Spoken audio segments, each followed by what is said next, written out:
Hello, and welcome to this presentation on AAC and communication in the workplace. Today we'll be talking about how the use of vocational skills and social skills, combined with appropriate partner supports, can contribute to success in the workplace for individuals who use AAC. My name is David McNaughton, and I work at Penn State University. I'll be joined in this presentation today by David Chapple, who works for the Prentke-Romich COmpany, and I will ask David to introduce himself now. Hello. My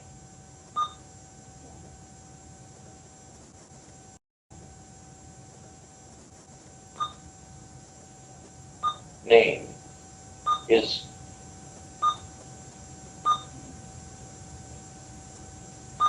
David Chapple. Hello, my name is David Chapple.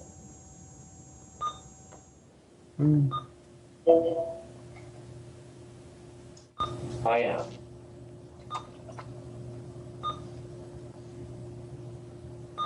using an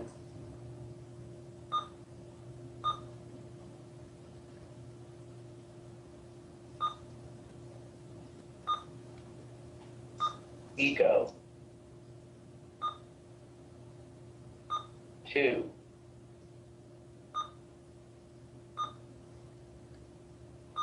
communicate. I'm using an ego to communicate.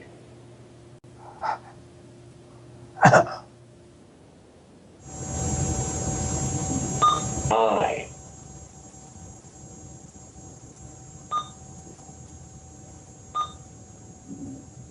access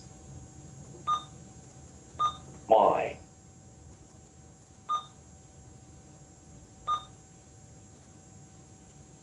device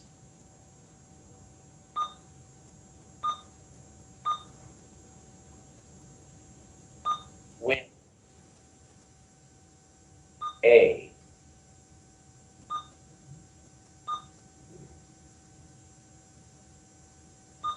track tracker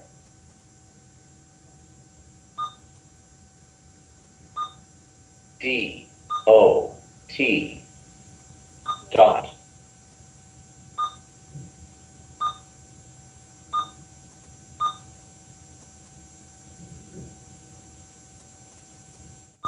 wish is my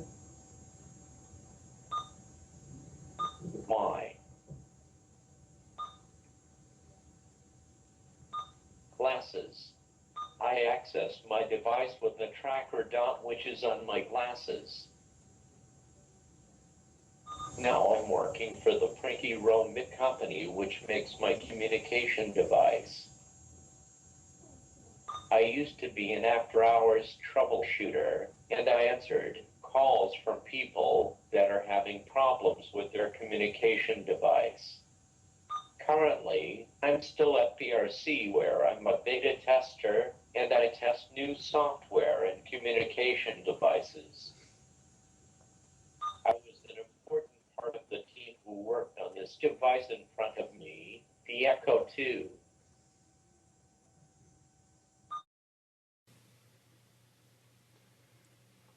So there's a few things we know about communication in the workplace. First, there's often time pressures on communication in the workplace, so it tends to be fast, both in terms of the expectations for how quickly an individual communicates, as well as the time in which turns are transferred. So in group meetings, the speed with which one partner speaks and then someone else speaks. Second, the conversations tend to be content-rich, so often there's fairly specific vocabulary that takes place in a particular work environment that may not be used in other situations.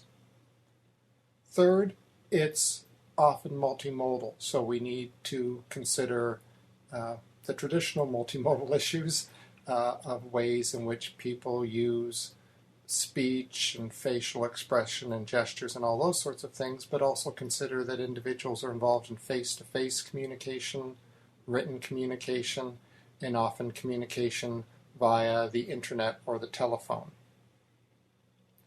In the workplace, we also see a mixture of formal and informal communication. So there are times in which we're interacting with our boss, and there's times in which we're interacting with our work peers. There's also within the work environment times we're conversing about work-related topics, and times when we're on break or at lunch where we may be talking about more informal topics. Finally, one of the things that's special about the workplace is that frequently the individual is interacting with a wide range of communication partners. So whereas within the school or the home setting, an individual may get used to communicating with a fairly well-known circle of partners, in the workplace there's very often the experience of needing to communicate with individuals who may never have communicated with someone who uses AAC before.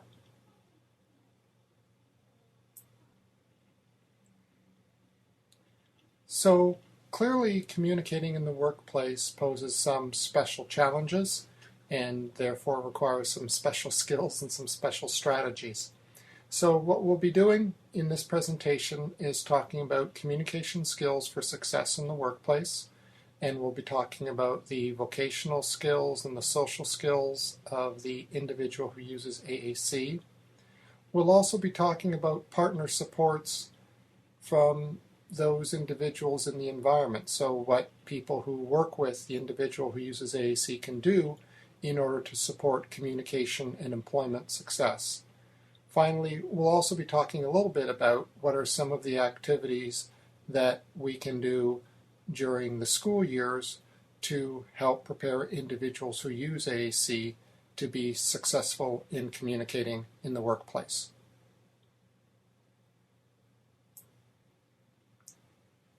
So for those of you working in a school setting who are thinking about transition activities for individuals who use AAC, I've always liked the phrase, if you want to plan for the future, visit someone who's already there.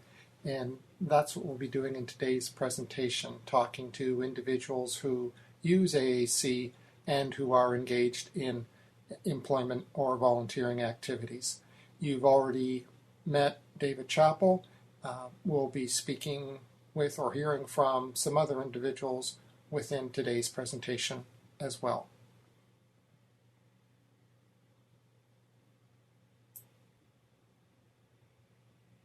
So the first area we're going to talk about is demonstrating vocational competence. I've asked David to talk a little bit about how he got one of his first jobs and what he did to demonstrate vocational competence to a potential employer. And what I find especially interesting about this job experience for David was how he placed an emphasis on demonstrating his skills to his potential employer, and also how David in the job interview process took control of any discussion of disability and his use of AAC. So again, let's listen to David talking a little bit about one of his early job experiences. I would like to share some stories when my communication device helped me with my various jobs throughout the years. From about July to September 1996, I went on countless interviews. By the time September came around, I was getting discouraged. I was beginning to think maybe the computer field wasn't the place for a person with severe disability, and I started to think about other options. You know that old saying, people who can't do something usually teach it. So one of my thoughts was to become a computer professor, but I had a lot of silly thoughts during that time. One day in September, I received an email from Wayne Largent from a company named Cyber Access asking me if I wanted an interview. Thinking I will get the job anyways, I wrote him back a description detailing my disability in the Liberator. I even sent him my website address that has my picture on it. After all this, I really didn't expect an interview, but in a couple of days I received a call to set up an interview. The person that finally hired me saw my skills instead of my disability. He also said he liked how I made him feel comfortable with my disability by just being myself and not letting it be the focus of the interview or any conversation. If anybody asks about my disability, as it was the case on the interview, I answer them and move on. So first and foremost, David had an area of expertise that was highly valued by his employer. So, he came to this job interview with a bachelor's degree in computer science, computer programming, so he had skills that his employer wanted. Also, I think equally important was David's ability to communicate his interaction skills and his communication skills in a wide variety of ways, not only during the face-to-face interview, but in all the communication that had taken place beforehand, in the way that David was able to use email, in the way that he had prepared a web page that helped to demonstrate his competence in using a wide range of vocabulary, his literacy skills, all of those things. I also think what's especially interesting is how David chose to manage discussion or awareness of his disability. What he did during this time was send out applications to job openings, and then once he knew people were interested, he then disclosed his information about his need for adaptations and his use of AAC. So I think, to my mind, that was perfect timing in terms of he wanted people to make initial decisions about the interview process based on his skills, but he also didn't want to, in a sense, have the interview as the first time that someone thought about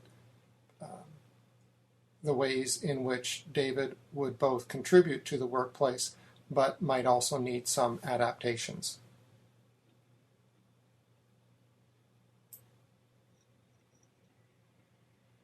And I think that's been one of the things that's been most interesting for me over the years, watching people who use AAC and who participate in employment, is the wide range of jobs in which they participate, the wide variety of skills they bring to the workplace, and the ways in which they negotiate situations in which they can best demonstrate their expertise.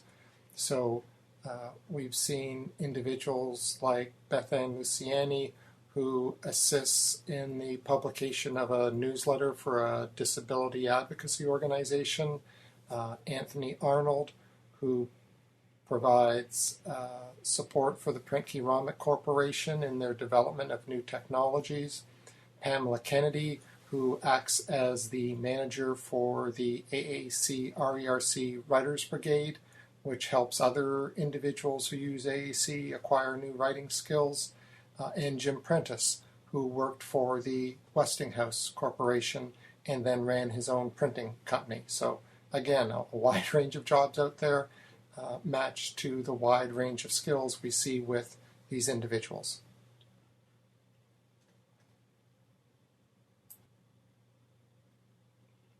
It's interesting to think about how individuals acquire these skills. Typically, there's some kind of combination of preparation and on-the-job training for jobs which are as highly technical as the ones that David Chapple and Anthony Arnold are involved in. Typically, there's some combination of coursework or preparation as well as specific on-the-job training. So in David's case, he had a college degree in computer programming combined with his own life experience in using AAC. Anthony Arnold assembled his skills from a wide variety of areas. He'd always wanted to work for an assistive technology manufacturer. He sometimes tells the story of announcing in grade 5 that that was his life's ambition.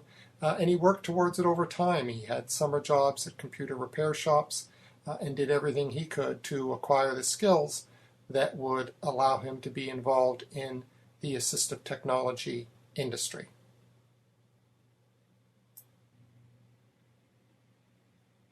While in some cases there may be an existing job for which an individual can train or prepare, in other situations we may be looking at a situation where an individual presents with a particular set of skills, and we think about ways in which those particular set of skills could enable them to do a job or do a portion of a job and thereby participate in the workplace. In the case of Hannah, this was the approach used. So the phrase that's sometimes used in the employment world is job carving, which involves looking at a larger job and then thinking, is there some piece of that an individual with a disability could, with support, complete? And the goal is the idea that the individual enjoys the benefits of participating in the workforce without necessarily having to learn or master all the skills that would be necessary for that individual to be completely independent in participating in the workforce. The other idea that's at play here is that of a micro-enterprise, and this is the idea that we're developing an employment situation in which, as all is, ideally we're hoping the individual will make some money, but equally important is the idea that we are coming up with a employment activity that is enjoyable, that allows the individual to participate in the community, and that allows the individual to feel they're contributing to society. And this was the case with Hannah. Her microenterprise involved taking lunch orders in the community, dropping them off at a local restaurant, and then delivering the sandwiches back to the community workplaces. For these activities, she's supported by a staff member from vocational rehab, but in this way, Hannah is able to be a part of her community, contribute to her community, and enjoy the self-esteem of knowing that she's doing something that plays a valuable role in her community. A key issue in the workplace is that of vocabulary. So whether an individual who uses AAC has access to all the different words that they'll need in order to participate in workplace interactions. As always, there's a certain amount of core vocabulary that can be identified ahead of time, so words that are frequently used no matter what the environment. What's particularly important in the workplace environment, though, is that the individual have access to what we sometimes call fringe vocabulary, so words that may not be used in a wide variety of environments, but are important in a particular work setting. So for those of you that are working in schools, the ability to say individualized educational program, or to talk about goals and objectives, or to talk about therapy time. Those are all words that you may not use in a wide variety of environments, but are very important to your particular work setting.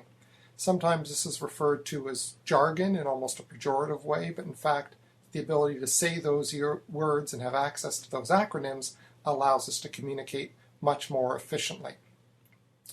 One way of addressing this sometimes is to ensure that an individual has access to the literacy skills that will enable them to create communication on the fly, or to program that vocabulary into their device, whatever is needed.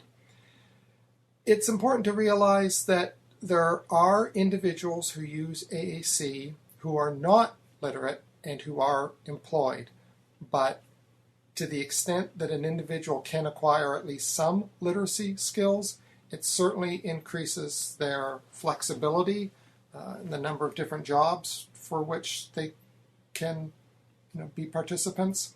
Also changes their opportunities for advancement and increases their job satisfaction as a result. So it is possible to be employed without being literate, but to the extent that an individual can acquire some literacy skills, it certainly opens up their opportunities for different jobs and increased job satisfaction.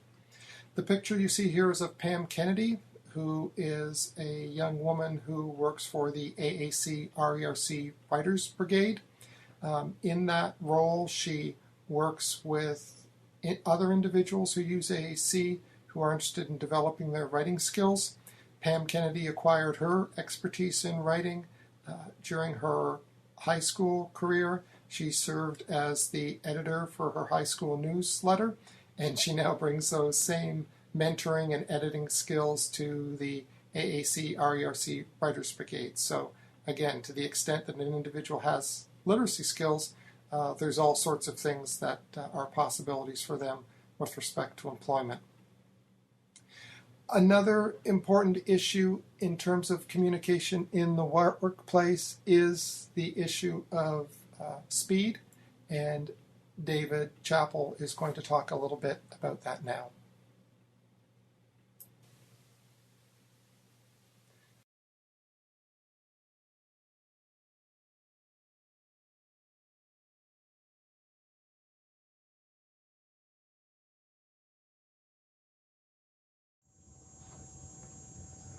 When I got the job, there was little question that I was qualified, but there was an issue about my speed.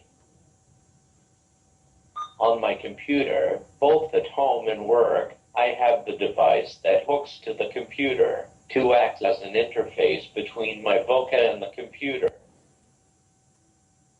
I'm sure most of the people here know what I'm talking about, but there could be a reader new to computer access. So I'm going to take a minute or two to explain it. I use a program that is in my Voca for mouse interface and keyboard emulation.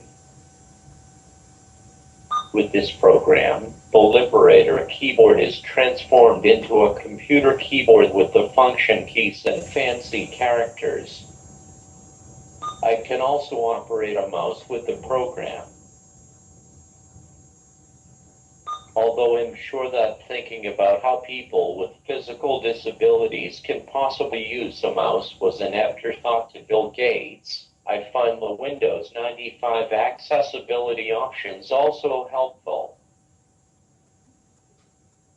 I like to use mouse keys when I have to move the mouse in precise movements, or when I need more control of the mouse buttons.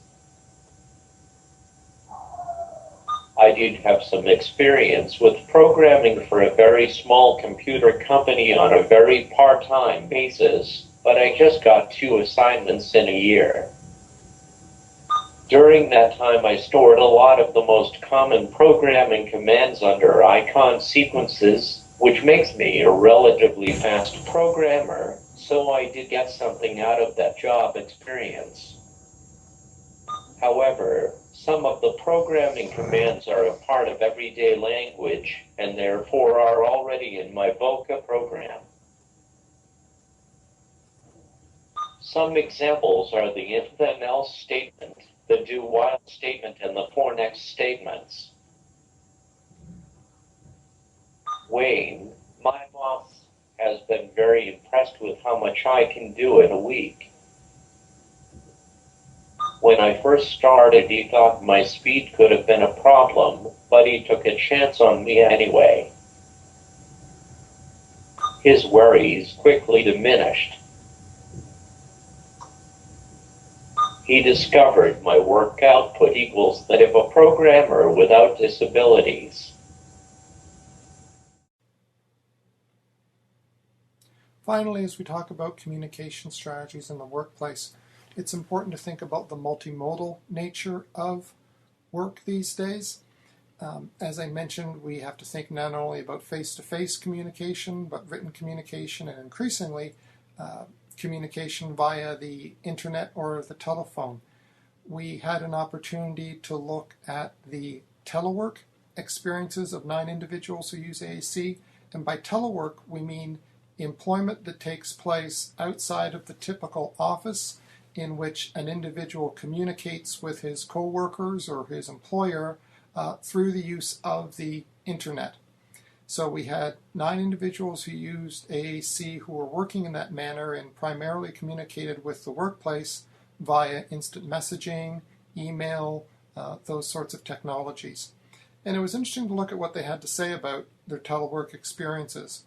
Clearly the positives were the elimination of travel time, which was a big plus, and a more flexible work schedule. So individuals were able to really pick when they, within limits of course, when they started and ended work, which made it a lot easier to deal with issues of doctor's appointments and those sorts of things. Downside was potential for feelings of isolation. So, work is important to us not only for the paycheck, but also for the opportunity it provides to interact with other people. So for those who are considering telework, it's important to think of ways to ensure that they do not feel socially isolated. The other issue that came up was that of the difficulty of separating home and work environments. So, again, one of the nice things about going to work and coming home from work is there's a clear divide between the work day and the home life. When work is at home, it can sometimes be more difficult to establish those boundaries and stick to work during work time and truly enjoy home life during non-work hours. So overall, the people who participated in telework experiences were very positive about it. There are those minor cautions that should be considered, though, for those individuals who are considering participating in telework.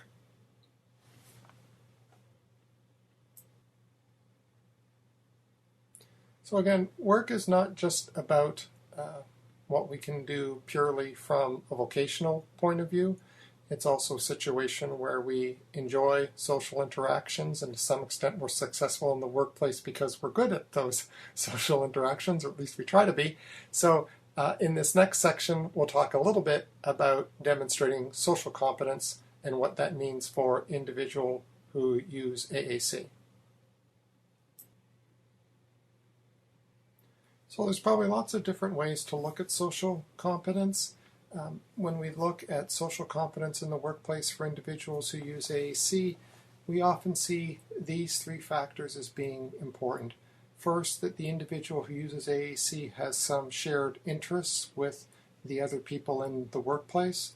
Second, that they have the vocabulary they need in order to share a discussion of those interests. And third, that they have the communication strategies and communication skills to share their ideas and to respond flexibly to the conversation. David has a story to share in which I think he brilliantly addresses all three of those topics, again discussing his job when he worked as a computer programmer.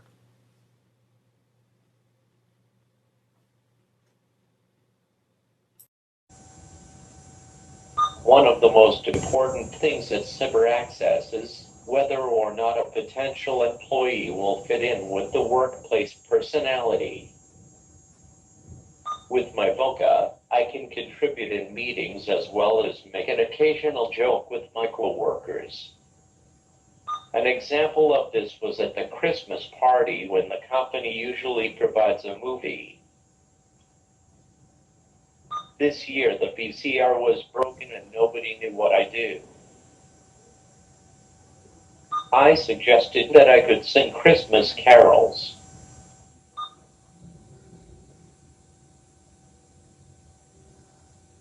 Jingle bells, jingle all the way. Oh, what fun it is to ride in a one-horse open sleigh. Jingle bells, jingle all the way. Oh, what fun it is to ride in a one-horse open sleigh. Dashing through the snow in a one-horse open sleigh. O'er the happy road, laughing all the way. Bells on bobtails ring, making steer and stride. Oh, what fun it is to ride and sing a sleighing song tonight.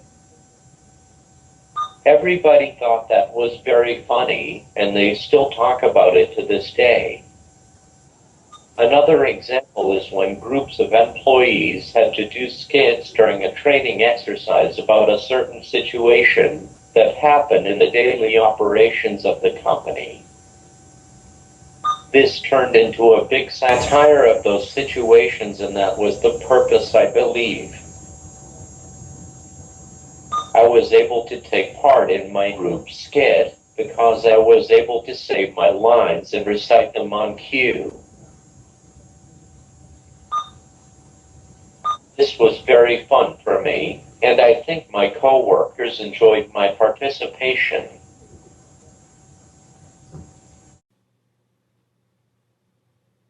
Again, when we think about vocabulary, there is a core vocabulary of a relatively small number of words that make up a pretty good percentage of the words that are used in social conversation. So when Belandon and Iacono looked at the conversations that took place at break time for a group of workers, they found that they could look at about 350 words that made up roughly 3/4 of the total words that were spoken.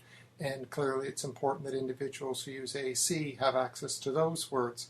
But perhaps just as important is that they have access to the fringe vocabulary that helps them establish membership in a particular group at work. This may involve slang, often seems to involve swearing, but it's the words that people need in order to truly participate in workplace conversations.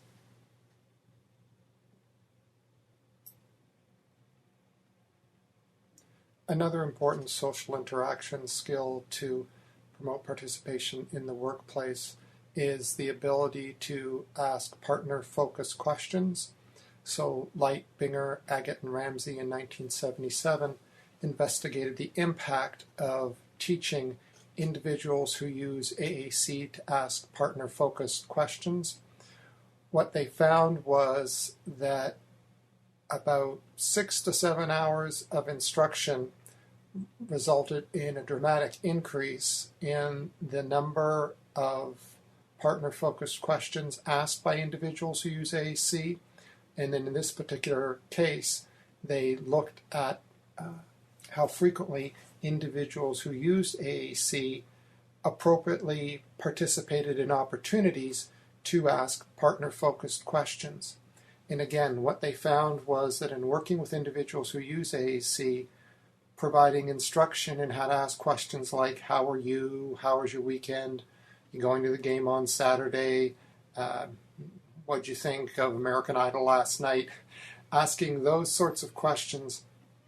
Number one, it was a fairly straightforward skill to teach individuals who use AAC, but it also resulted in a dramatic change in how they were perceived by others. So their use of partner-focused questions was a skill that was highly valued by adult partners, including both individuals who were familiar with people who use AAC, but the use of partner-focused questions by individuals who use AAC also had a dramatic positive impact on the perception of those individuals by people who did not know individuals who use AAC. So it's a pretty important skill. When learning that skill can lead to a more positive perception by people who do not otherwise know a lot about or have a lot of experience with individuals who use AAC. So again, this ability to ask partner-focused questions seems to be quite an important one if we're thinking about how do we prepare individuals with the social skills that they will need to participate positively in the workplace. In this next video clip, you'll see Hannah, a young woman who uses AAC, ask quite a few partner-focused questions at quite a rapid pace. Hannah, as I mentioned, is the young woman who collects lunch orders in the community and then with the support of her vocational rehab officer delivers those lunch orders to a local restaurant, and she then delivers those lunch items back to the community workplace. The interaction you're about to see is between Hannah and a young woman that works at the restaurant. As you notice, Hannah asks a lot of partner-focused questions, enjoys the interaction. Clearly, participating in social conversation is also something that needs to be balanced with the ongoing work in the restaurant. And I think the young woman who works in the restaurant does a very nice job of both responding to Hannah and, in a sense, structuring the conversation while still keeping the business of the restaurant moving forward.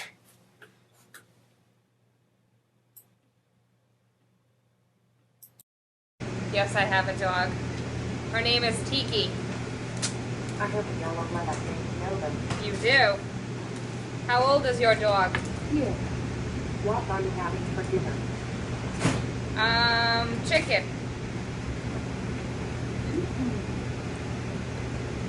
Where did you get that? My watch at the mall. Do you like to go to the mall? Love it. Yeah. That's Tina. Tina.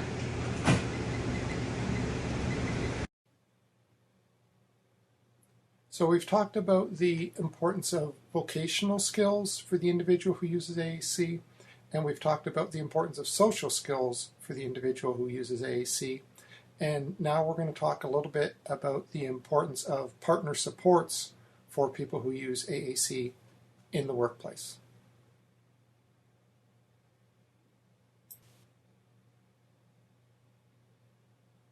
And when we think about the supports that lead to positive employment experiences for individuals who use AAC, there's three major things that come into play. First, that there's a good job match between the skills and interests of the person who uses AAC and the expectations for that particular job.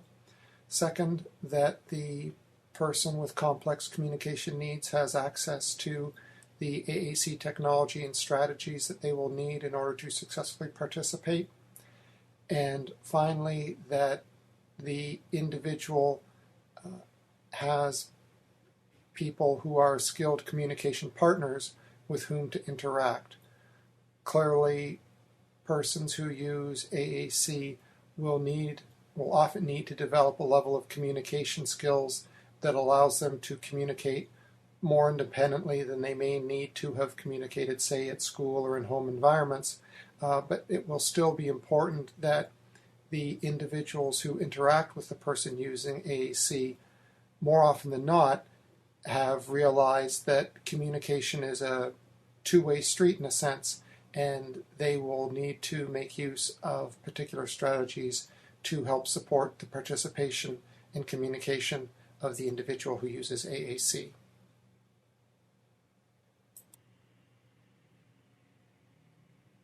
Probably a great example of how appropriate partner supports can lead to meaningful participation for individuals with severe disabilities is that of Rebecca BNE, and you see her website there for those of you who are interested in more information. Rebecca's a young woman with very severe physical and cognitive challenges, but through the support of her family and a volunteer network, she volunteers in a local museum. So she accompanies the tour guide on museum tours, and the feedback that her family gets from the tour guide is that often people who are on the tour become interested in what Rebecca's interested in as the tour proceeds. And so sometimes she helps the tour participants in becoming more observant and more engaged in what's in the museum than they might otherwise have been. She is also a member of a dance troupe with her church. And finally, she is a listener in an elementary school reading program.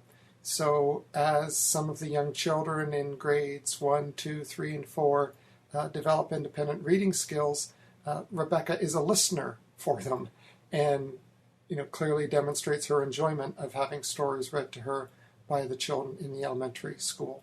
So, with appropriate partner supports, what we see here is a great variety of effective job matches for Rebecca. There's a fulfilling activity in all these situations. The time requirements are appropriate, and clearly what's also necessary here is a committed employer, so someone that feels it's important and of social benefit to both the individual who uses AAC as well as society, that they are participants. But all of these things go together to make a good job match. It's also interesting to think about how individuals who use AAC will need technology that can support their participation in a wide variety of interactions, not only in face-to-face interaction, but in participating in the written work expectations of their job and in participating in telework. So the idea that you communicate with the workplace environment via the internet or via the telephone. Sometimes the greatest challenge is that individuals are expected to do a number of different things at once. So David Chapple has spoken about the challenge of participating in work meetings where not only do you need to be able to take notes as the conversation goes on, but you also need to be ready to use that same device to participate in face-to-face communication.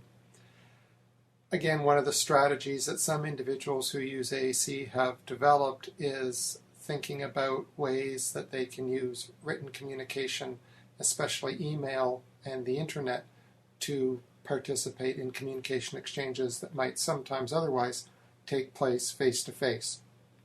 In this next video clip, David Chapple talks a little bit about his use of different technologies to address the communication expectations of the workplace. With every job I ever had, I have had to write daily reports on what work I have done and write detailed descriptions of bugs I found during beta testing. With the device, I can type those reports quickly, and I'm able to use the appropriate words without spelling too much. In addition to the reports, I communicate with the people in the office primarily via email and instant messages.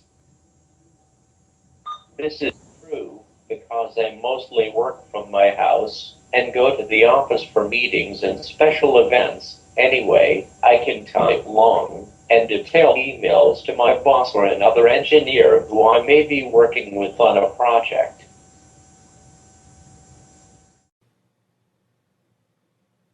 I spoke a little bit earlier about how as we look at employment for persons who use AAC, we see a wide variety of skills, we see participation in a wide range of jobs, but clearly what also comes along with that is that these individuals will encounter a wide range of communication partners.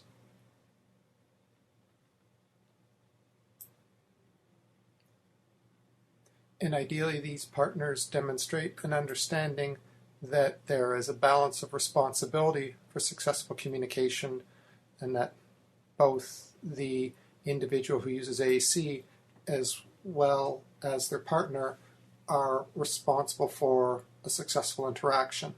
So in the case of David Chapple, clearly he brings very strong communication skills to an exchange, but there will still be times when he will still need his communication partner to demonstrate patience in some situations when he's constructing a message on the fly.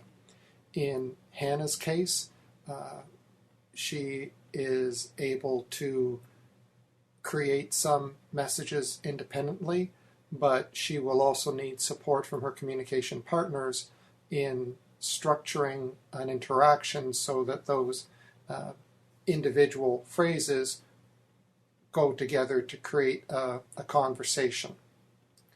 And finally, in Rebecca's case, Rebecca brings an interest in others and a strong love of life to the interaction, but will require considerable support in order to have a successful interaction with other people.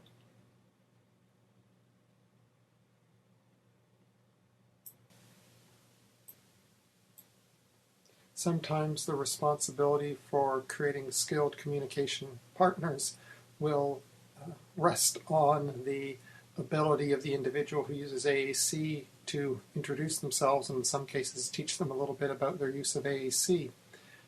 Jim Prentice, who worked for the Westinghouse Corporation, wrote about his early experiences on the job at that large corporation. And he wrote, "When I started to work, I'm sure that all the employees surrounding my workstation probably thought I was someone from Mars. I rode in on my motorized wheelchair and had some sort of device attached to my chair. I rode past them, and they really didn't know whether I was able to talk. If they did talk to me, they weren't sure I was able to answer them. They never saw someone coming to their work with a communicator."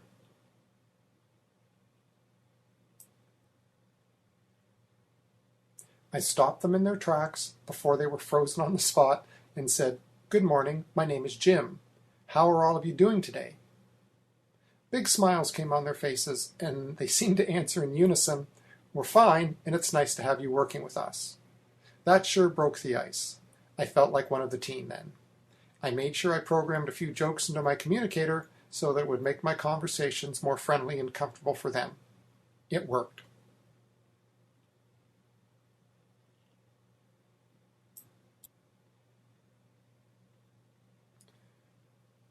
So to summarize, if we're thinking about what's important in the workplace and how to best prepare for that workplace, we can think about three key areas: work skills, social skills, and community supports. If we're thinking about how to prepare work skills, those areas of expertise and literacy skills and communication skills, clearly what's important there is, to the greatest extent possible, a challenging, relevant academic program, and ideally one that places a heavy emphasis on the development and use of literacy skills. Also, with respect to developing work skills, to the extent that individuals can be involved in summer employment experiences or volunteer experiences, all of that can be very important in developing a better understanding of that person's interests, of the types of skills that will be necessary to be successful in the workplace, and also in preparing the community to employ or work with an individual who uses AAC. So to the extent that community employers can become familiar with an individual while that individual is still in high school, and perhaps has access to additional supports, that can be very useful in supporting the transition of that individual into the adult world. Social skills also play a critical role in employment success for individuals who use AAC. Again, I think the opportunity to participate in an inclusive educational situation can help persons who use AAC develop and enjoy shared interests with their peers, and also develop the communication skills that will be important for integrating socially into the workplace. And finally, when we think about community supports in terms of job match and effective use of AAC, again, with the job match, we're looking for something that will take advantage of the interests of the individual that uses AAC, that has an appropriate time commitment, and our experience has also been that it's important to have the commitment of the employer.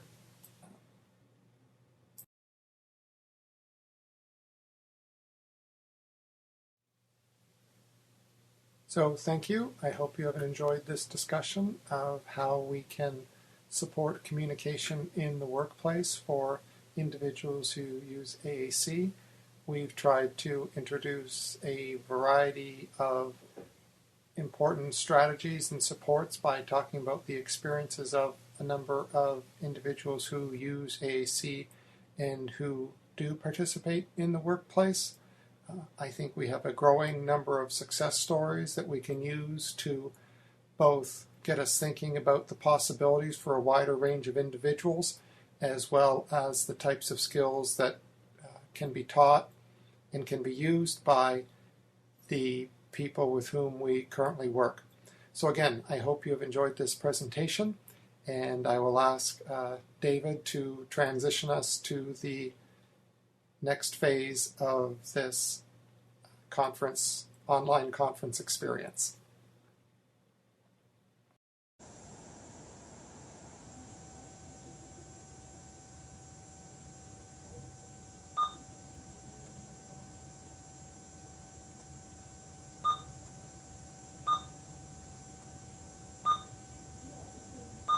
Thank you. 4. Taking. Your. Time. 2. V-I. View.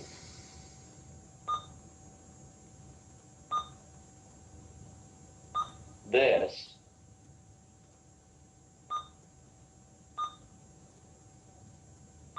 Web.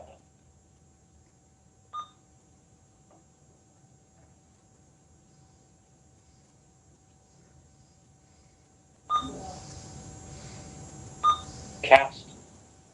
Thank you for taking your time to view this webcast.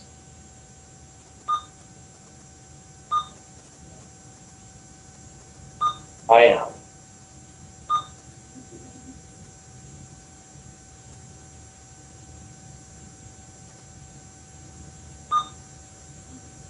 Excited.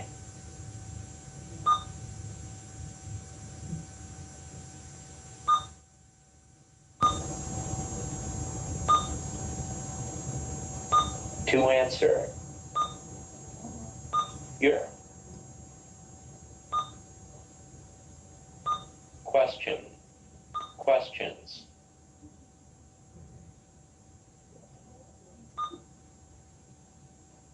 It.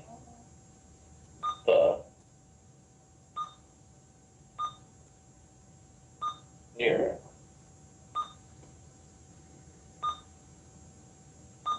Future. I'm excited to answer your questions in the near future.